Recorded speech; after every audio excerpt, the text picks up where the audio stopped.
नमस्कार, जय हिंद. मी शुभांगी सुक्रे तुम्हा सगळ्यांचं स्वागत करते नागपूर ग्रामीणच्या मराठी व्याकरणाच्या प्रश्नांच्या विश्लेषणमध्ये. तर हा पेपर 15 मार्च 2026 ला झालेला आहे. तर या पेपरमध्ये 2024-25 चा पेपर आहे, जो आता 2026 ला झाला. तर या पेपरमध्ये सगळे मराठी व्याकरणाचे प्रश्न इथे आपण डिटेलमध्ये विश्लेषणासहित बघणार आहोत. किती प्रश्न आले होते, कोणत्या कोणत्या टॉपिकवर आलेले होते, हे जर तुम्ही बघितले तर तुम्हाला कळेल की येणाऱ्या पेपरसाठी आपल्याला कुठल्या कुठल्या टॉपिकवर जास्त भर द्यायचा आहे. So let start. पहिला प्रश्न आपला, चरणांबुज या सामासिक शब्दाचा समास आपल्याला इथे ओळखायचा आहे. उपपद तत्पुरुष, कर्मधारय, बहुव्रीही आणि द्वंद्व याच्या आधी सुद्धा विचारून झालाय हा प्रश्न पेपरमध्ये. चरणांबुज कुठला समास असेल?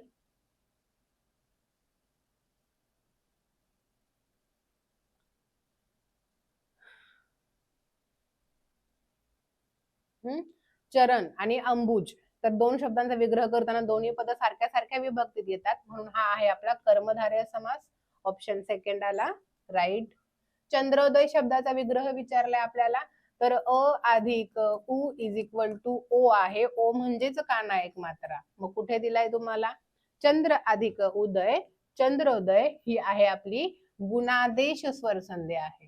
ठीक आहे, गुणादेश स्वर संधी. ऑप्शन आला सेकंड राईट. पुढे, मेघा समतो श्याम सावळा या वाक्यातील अलंकार आपल्याला ओळखायचा आहे. रूपक, उपमा, श्लेष आणि यमक. कुठला अलंकार असेल?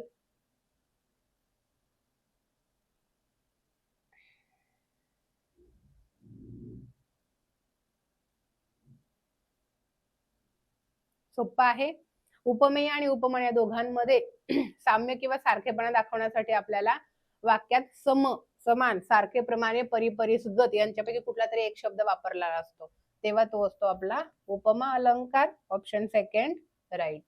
देह जाओ अथवा राहो, पांडुरंगी दृढ भाव या अवतरणातील अव्ययाचा प्रकार आपल्याला ओळखायचा आहे. विकल्प बोधक, न्यूनत्व बोधक, परिणाम बोधक आणि स्वरूप बोधक. काय येईल बरोबर? देह जाओ अथवा राहो, पांडुरंगी दृढ भाव. देह जाऊ दे किंवा राहू दे, किंवा, वा, अगर, अथवा, नाहीतर की, ह्यासारख्या शब्दांनी जर दोन शब्द किंवा दोन वाक्य जोडले तर ते असतं आपलं विकल्प बोधक. प्रधानत्व सूचक उभयान्वयी अव्ययाचं. विकल्प म्हणजे पर्याय, दोघं एकमेकांसाठी पर्याय असतात. जाओ राहो दोघं पर्याय आहेत एकमेकांसाठी, म्हणजे दोघांपैकी एकच गोष्ट एका वेळी करतो आपण.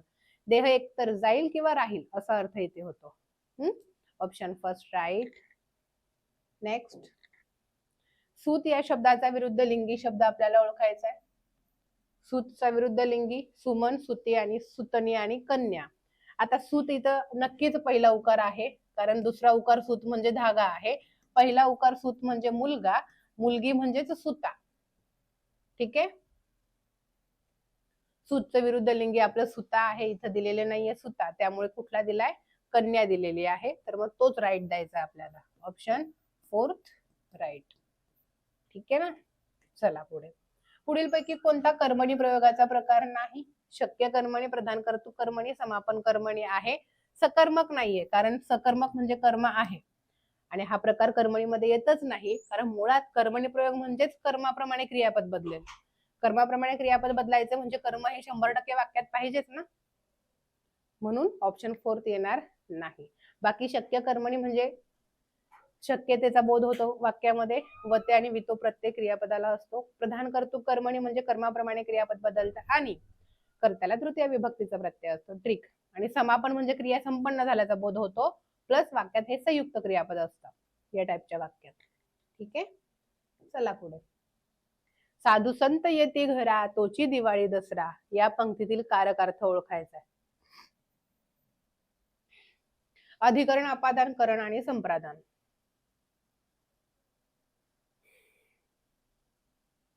कुठे साधू संत कुठे येतील? येण्याची क्रिया आहे. कुठे? त ई आ प्रत्यय लागलाय. कोणाचा आहे? सप्तमीचा. सप्तमीचा कारक अर्थ. कुठे येते? तर घरा, म्हणजे ठिकाण कळते म्हणून अधिकरण. Option first right. तथ, दध, न, ल, स ही व्यंजने डॅश डॅश आहेत. वर्णांची उच्चार स्थाने. KTM दो लगेच आठवायचे. क च ट त, त चा गट म्हणजे 4 नंबरला कोण आहे? के टी एम, दो म्हणजे डी, डी म्हणजे द, द म्हणजे दंत्य. तर ठीक आहे, त थ द ध न ल स आणि लू सुद्धा याच्यामध्ये आहे स्वर. ऑप्शन 3 आला राईट. सोपं एकदम वर्णांचे उच्चार स्थान. पुढे, जे चकाकते ते सोने नसते, हे वाक्य खालीलपैकी कोणत्या प्रकारचे आहे? केवळ, मिश्र, संयुक्त आणि उद्गारार्थी.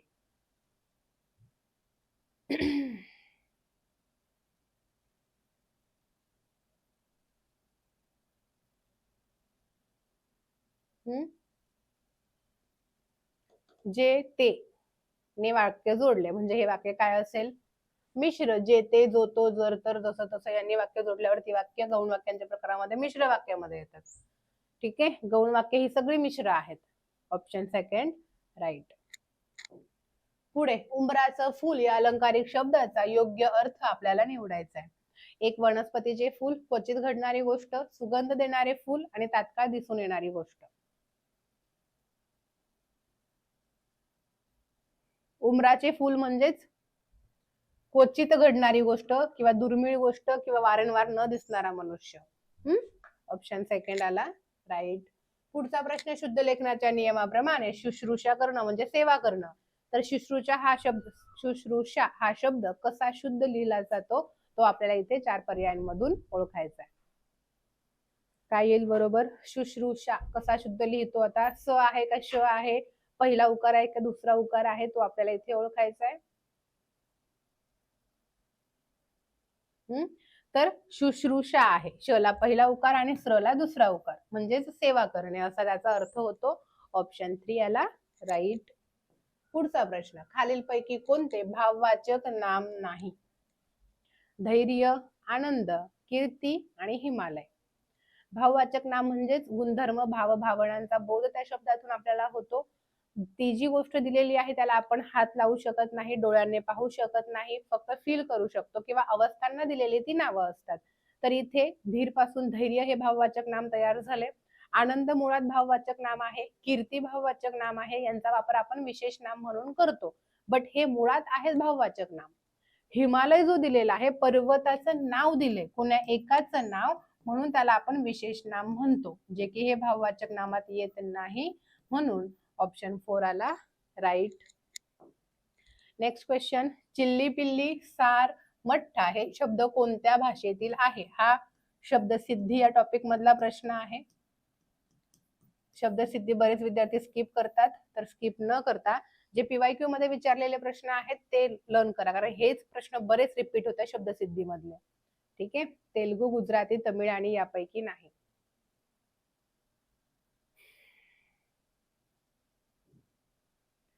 तर चिल्ली पिल्ली, सार, मठ्ठा हे शब्द तमिळ भाषेतून मराठीत घेण्यात आलेले आहेत, म्हणून ऑप्शन 3 आला राईट. आपुलकी या शब्दाचा नाम प्रकार, नामाचा प्रकार. आपुलकी हे काय आहे? आपलं गुणधर्म, भाव, भावनांचा बोध, आपलेपणाचा, भावाचा बोध होतो इथे, म्हणून भाववाचक नाम आहे. भाववाचक नामाचंच दुसरं नाव लक्षात ठेवायचे धर्मवाचक, आणि सामान्य नाम आणि विशेष नाम यांना धर्मी वाचक म्हणतात. ऑप्शन 3 आला राईट. पुढचा प्रश्न, पुढील उदाहरणातील शब्दशक्ती ओळखायची आहे. प्रवीण, कुशल आणि वज्र. प्रयोजनवती लक्षणा, निरूढा लक्षणा, अभिधा आणि व्यंजना. तर ही आहे आपली निरूढा लक्षणा, म्हणजे डायरेक्टच वेगळा अर्थ आणि रूढीने अर्थ प्राप्त झालेला घेतला इथे, म्हणून ऑप्शन सेकंड राईट. पुढे, आता कोठे मला संगीताचा अर्थ कळत आहे हा काळ कोणता आहे? रीती भूतकाळ, साधा वर्तमान काळ, अपूर्ण वर्तमान काळ आणि पूर्ण वर्तमान काळ. आता इथे आपल्याला एकटं क्रियापद दिलेलं नाहीये, म्हणून साधा काळ येणार नाही. आहे संयुक्त क्रियापद, धातू साधित प्लस सहाय्यक क्रियापद, त्यामुळे एकतर हा पूर्ण काळ असेल, अपूर्ण काळ असेल किंवा रीती काळ असेल. मग कुठला काळ आहे याची ट्रिक आहे आपली, ती म्हणजे सहाय्यक क्रियापदावरून काळाचा मुख्य प्रकार ओळखावा आणि धातू साधितावरून काळाचा उपप्रकार ओळखावा. तर इथे सहाय्यक क्रियापद दिले आपलं आहे. ठीक आहे, तर मग आहे सहाय्यक क्रियापद आहे म्हणजे वर्तमान काळ, आणि कळत म्हणजे क्रिया चालू आहे, चालू म्हणजेच अपूर्ण वर्तमान काळ. मग हा काय आला आपला चालू किंवा अपूर्ण वर्तमान काळ? Option 3 right. ट्रिक लक्षात ठेवायची, म्हणजे आपलं उत्तर कुठंच जात नाही, उत्तर आता एकदम बरोबर निघतं. फक्त क्रियापद ओळखायला शिका आणि प्रत्यय कुठला लागलाय तो बघा. पुढे, नागपुरी हे कोणत्या प्रकारचं विशेषण आहे? आता नागपुरी संत्री जर आपण म्हटलो तर नामाबद्दल विशेष माहिती सांगणारा शब्द, कशी कुठली संत्री? नागपुरी. सॉरी. तर याच्यामध्ये नागपूर हा शब्द मूळ जात काय आहे? नागपूर या शब्दाची मूळ जात आहे नाम. राईट. नामाचा वापर इथे विशेषण म्हणून केलाय, म्हणून हा साधित विशेषणामध्ये कुठला आलाय? नाम साधित विशेषण आलाय. Option first right. पुढचा प्रश्न, पोलिसांनी चोर पकडला या वाक्याचा प्रयोग आपल्याला ओळखायचा आहे. कर्तरी कर्मणी भावे आणि सकर्मक कर्तरी.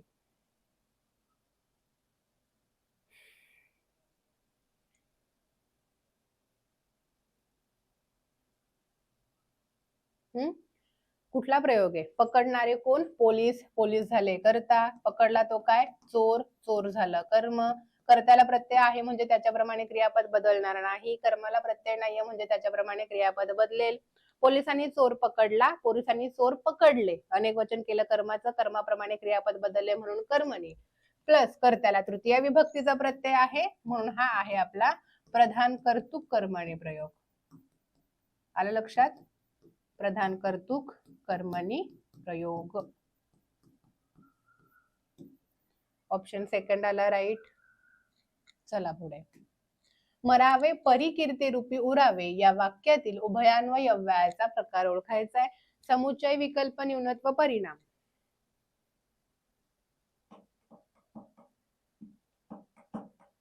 पण, परी, परंतु हे शब्द काय करतात? वाक्यात कमीपणा दाखवतात. बरोबर. कीर्तिरूपी उरावं म्हणजे आनंदाची गोष्ट आहे, बट आनंदासाठी कमीपणा काय आहे? समाधानकारक गोष्टीवर विरजण पडले ते म्हणजे त्याच्यासाठी मरावं लागेल असं. कमीपणा दाखवला म्हणजे हा आहे आपला न्यूनत्व बोधक प्रधानत्व सूचक उभयान्वयी अव्यय. कुठले अविकारी शब्द असतात तिथे? पण, परी, परंतु, किंतु आणि बाकी. ठीक आहे. चलो, ऑप्शन थर्ड आला राईट. नेक्स्ट, कृष्णार्पण हा समासाचा कोणता प्रकार आहे? कृष्णार्पण म्हणजेच कृष्णाला अर्पण. कृष्णा आणि अर्पण दोन शब्द येते. सॉरी. सलाते, सलाणाते द्वितीय आणि चतुर्थी प्रत्यय आहेत. इथं कन्फ्युज व्हायला तुम्हाला द्वितीय दिलाच नाही, म्हणजे हा आहे आपला चतुर्थी विभक्ती तत्पुरुष समास. Option second right. पुढचा प्रश्न, चंदनाचे हात पाय ही चंदन, तुका म्हणे तैसा सज्जनापासून पाहता अवगुण मिळेची ना. वरील वाक्यपंक्तीतील अलंकार कुठला आहे?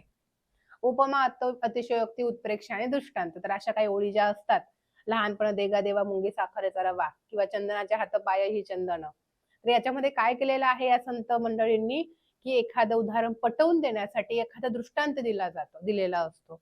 ठीक आहे, म्हणून हा आहे आपला दृष्टांत अलंकार. Option fourth right. ठीक आहे. चलो नेक्स्ट, चित अधिक आनंद या विग्रहापासून, हलंत आहे, चित अधिक आनंद या विग्रहापासून बनलेला योग्य सामासिक शब्द. आता इथे कुठला रूल लागू होतोय? पहिल्या शब्दातील शेवटचा वर्ण कठोर वर्ण असून दुसऱ्या शब्दातील पहिला वर्ण स्वर किंवा मृदू वर्ण असेल तर पहिल्या शब्दामध्ये बदल होऊन त्याच्या जागी त्याच्याच गटातील तिसरे व्यंजन येऊन संधी तयार होते. राईट. कठोर आहे, स्वर आहे, म्हणून याच्यात बदल होऊन याच्या गटात तिसरा कोण आहे? तथ, द, म्हणून द अधिक आ दा. चित अधिक आनंद शब्द तयार झाला चिदानंद.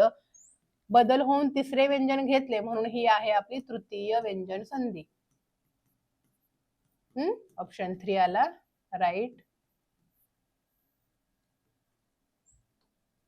खालीलपैकी विरुद्धार्थी शब्दांची अयोग्य शब्द जोडी ओळखा. अयोग्य म्हणजे चुकीची.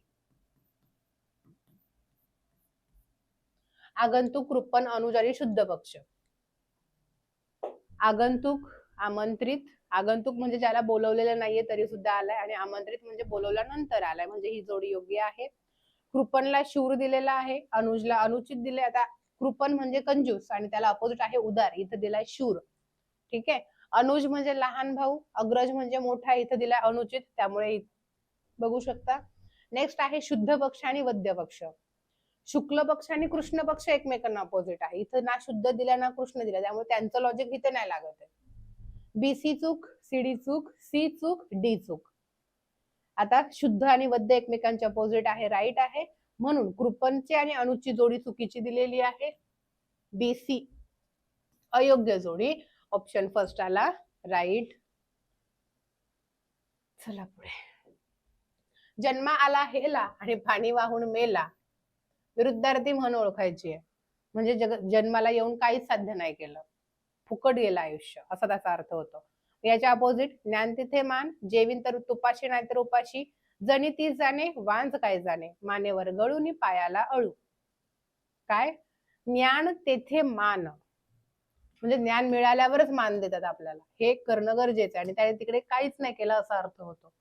ठीक आहे, म्हणजे ज्याच्याकडे ज्ञान आहे त्याला मान मिळतो असा अर्थ आहे. Option first right. पुढचा प्रश्न आहे आपला 25 नंबरचा, नागपूर ग्रामीण मधला प्रश्न. बाजारातून मी लाल लाल टोमॅटो आणले, यातील लाल लाल या शब्दाचा प्रकार ओळखा. उपसर्ग घटित, प्रत्यय घटित, अभ्यस्त आणि परभाषीय. तसं बघायला गेलं तर हे विशेषण आहे. कसे टोमॅटो? तर लाल लाल टोमॅटो. ठीक आहे, बट आपल्याला इथे शब्दाची पुनरावृत्ती झालेली आहे, म्हणून हा कसा येतो आपला? पूर्ण अभ्यस्तामध्ये येतो. अभ्यस्ताचा प्रकार, पूर्णच्या पूर्ण शब्दाचं रिपिटेशन झाले म्हणून पूर्ण अभ्यस्त शब्द. ऑप्शन 3 आला राईट. तर हे होते आपल्या नागपूर ग्रामीणचे 25 पैकी 25 प्रश्न. सगळे प्रश्न सोपे होते, एकही असा नव्हता की तो आपल्याला येणारा नव्हता किंवा नवीन ऍड केलाय. महत्वाचं आहे अभ्यास करता, व्यवस्थित अभ्यास करा. काही अडलं तर आम्ही आहोतच तुमच्यासाठी इकडे.